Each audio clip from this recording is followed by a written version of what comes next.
guys, welcome back to Hollywaker's Homestead. It is really windy today. I hope that you can hear me. You are pretty far away. But what I am doing today is finishing off the archway, the trellis here, using this jute twine. This is a biodegradable twine. I got this at Hobby Lobby. No, I didn't. Harbor Freight. It was Harbor Freight. Whatever, H's, right? So what I'm doing is starting at the bottom, moving my way up from about right here, which you can't see because it's above the camera line. Yep. It's where I stopped with the other twine. So I'm just going to finish this off real quick and then we'll sit and chat.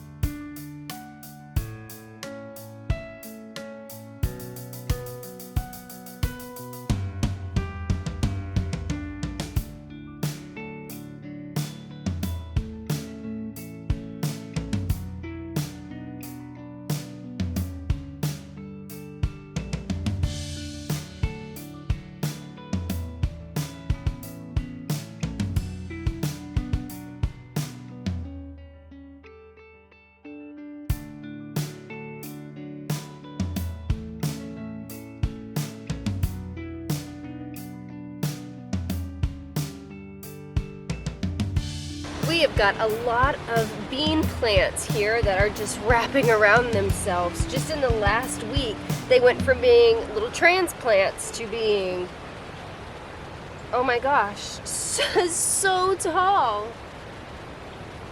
That's insane. Beans are the coolest plant. Okay, I could say that about every plant though. What I am doing now is just taking the leaves of the bean plants and just wrapping them around the jute twine. Now I chose the jute twine because one, it's biodegradable, two, it's a natural color, so I'm not really going to be able to see it. I will be able to look through it, but I won't be able to see it like the white trellis. It is so windy. Oh. The leaves are dancing and clapping. They're so happy. So as these beans continue to grow, they're going to cover this trellis completely and it's going to be beautiful. Now you very well could grow your bean plants just on the ground as if they were bush beans. You would just allow the vines to trail out. However, if you were to do that, you're more likely to have pests attack the plant. And I just saw this because it was growing on the ground. I'm going to pull this leaf off. There is insect damage and dirt on this. Now this could very easily have turned into a disease and would have taken out the entire plant. By having them growing vertically, they're not going to get dirty. They're not going to be exposed to the moisture on the ground. The beans, as you pick them, will be completely clean. And on top of all of it, it's just aesthetically pleasing. It is beautiful to look at. The beans that I am currently putting up this trellis now are purple potted pole beans. These purple potted pole beans are an indeterminate variety of bean. So you have your indeterminate and your determinate varieties. The indeterminate are always going to be your pole bean. They're going to grow, you can grow them vertically. They grow on these long trailing vines that constantly are putting off shoots, and they will continue to produce until either the heat kills them or the frost kills them. They'll just continue going. Now your determinate bean is your bush bean. And there are many varieties of both indeterminate and determinate varieties of beans.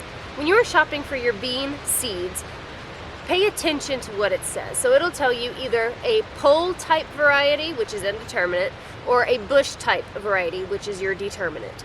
Now your bush beans will put off a certain set amount of beans all at once, and then shortly again after you'll get 2 or 3 harvests off of them, and then they'll die off, and that's all you get out of the determinate varieties. And with the indeterminate, like I said, they'll keep producing. My nasturtiums here, I know you can't see, but there's one flower. Also, while I'm down here, we have wisteria vines that grow everywhere on everything, and they're constantly coming back. So I'm just pulling them as I see them. That's really all that I can do. It doesn't matter if I put wood chips down or the weed fabric, they're going to grow under, around, and still find a way out. So I just pull them as I see them. Oh, cucamelon, I pulled it right out of the roots. We also have a bunch of cucamelons. They're pretty wild here. I planted them one time 4 years ago, and now I can't get rid of them. But I'm not complaining, we love cucamelons. This year I'm hoping we can get enough to pickle, and I can see all the sprouts. We should be able to get plenty of cucamelons. I'm going to try to get some growing up here so they can all kind of grow together. Look how beautiful this little nasturtium flower is. It has definitely been picked at its petals.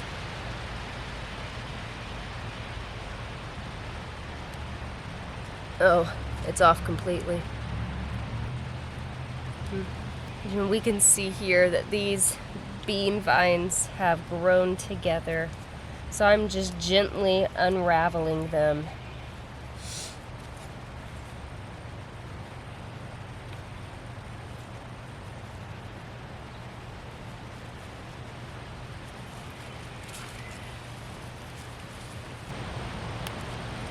These have put on a lot of, let's call it vertical growth, as it was laying down, so everything is facing up towards the sky. So whenever I go to lift it up, it looks like everything is sideways.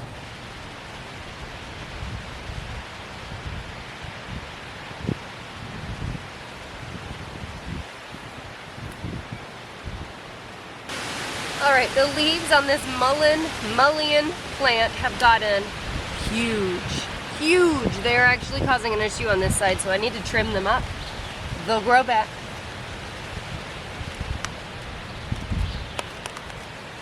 I'm just at the base of the root, and I'm just cutting the leaves off.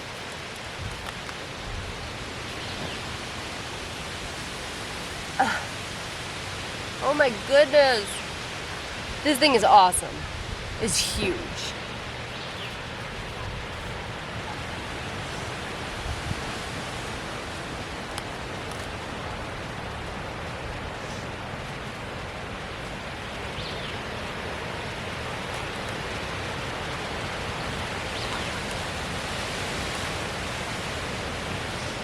Now, if you're growing any mullein or mullein, you'll want to be sure to keep the lower leaves pretty much trimmed. Otherwise, it will completely cover the soil surface. And you can see this is moist soil, and it's been raining for 2 days. And because these giant leaves here were covering the soil, it was not allowing any water to get through, so all of the soil underneath is dry. That will happen with any plant that gets these really, really large leaves. You want to be sure to keep the bottom trimmed so that your plant gets water. Soon, this mullein plant will put off a giant center stalk that will grow to be 6 to 8 feet tall with beautiful flowers. I cannot wait for that to happen. And on this side, you can see this one's more wild. These are fresh leaves that have been pulled out. Man, that is so soft. Fun fact, mullein used to be planted, and lamb's ears used to be planted out by porta potties or outhouses to use as toilet paper. It is so soft. Oh my goodness, it's so soft. So I'm going to come in here down at the soil line and start trimming these leaves off. You can see all these leaves down here on the bottom that have died off and they're deteriorating. Yes, they are adding some nutrients to the soil, but the soil is completely dry because the leaves are so large that it is blocking off any water getting to the soil base. So we have to make sure that we keep these giant leaves trimmed back.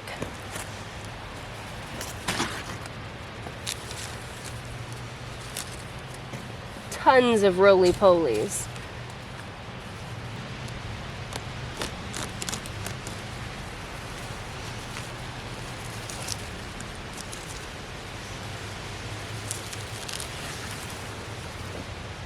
Oh, there are 2 plants over here. That's why it looks like that. They're planted far too close together.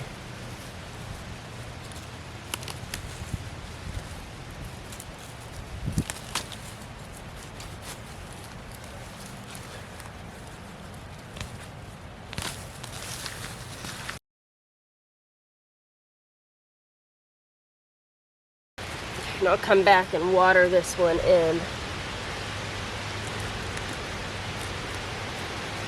And yeah, that is still pretty close together.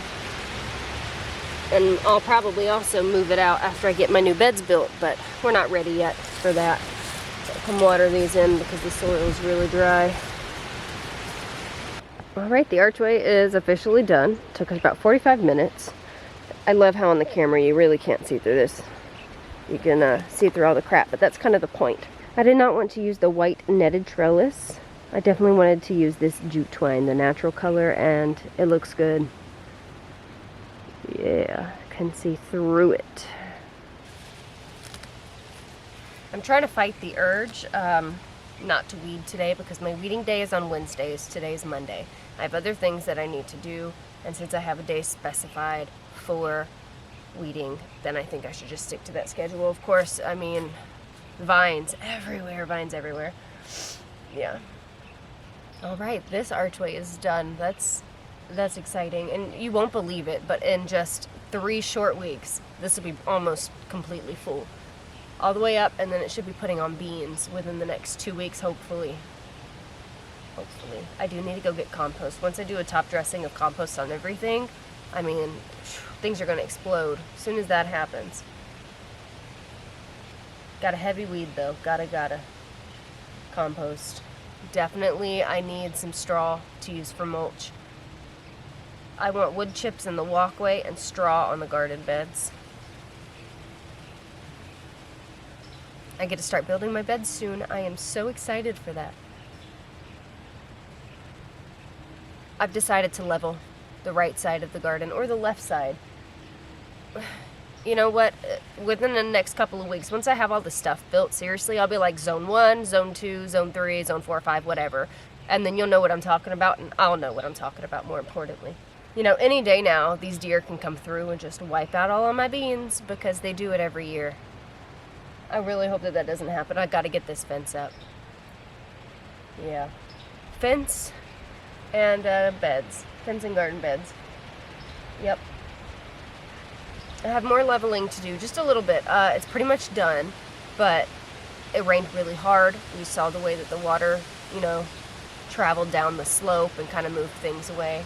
So we have to do a little bit more leveling, and then I want to build a main retaining wall in the back part of the garden. We basically had to bring the soil level up a good 2, if not 3 feet, and I think it even needs to go higher. So I'm going to build a really sturdy type of retaining wall, or I could just drag some of these trees in the way and then like put some beams down in front of them to just kind of hold and help support that weight. So we'll have like the trees. I wanted to do stone, but that's too expensive. I'm still kind of figuring that out. I'm not really there yet. Getting there though. On the screen right now, I am putting a photo up. It's an aerial shot of my garden.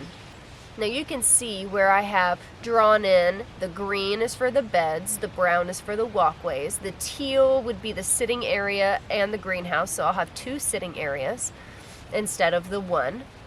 And the greenhouse is going to really, it's a fall project thing, if I'm being completely honest, fall to winter.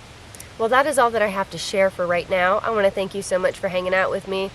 Hopefully you learned something. This probably wasn't the most interesting of videos, let's say, but I hope that you did learn something from it. At least I gave you some facts. Fun facts are always fun. That's why they're called fun facts. If you like this video, please hit the thumbs up. YouTube algorithm loves the likes. It really pushes our videos out, and it tells YouTube that you like watching our videos, so other people might too. Leave a comment down below. Let me know what you think. Are you building an archway this year? How are you doing it? I'd love to know. And if you're not already, subscribe to Hollow Acres Homestead. Thanks so much for stopping by. We'll see you next time.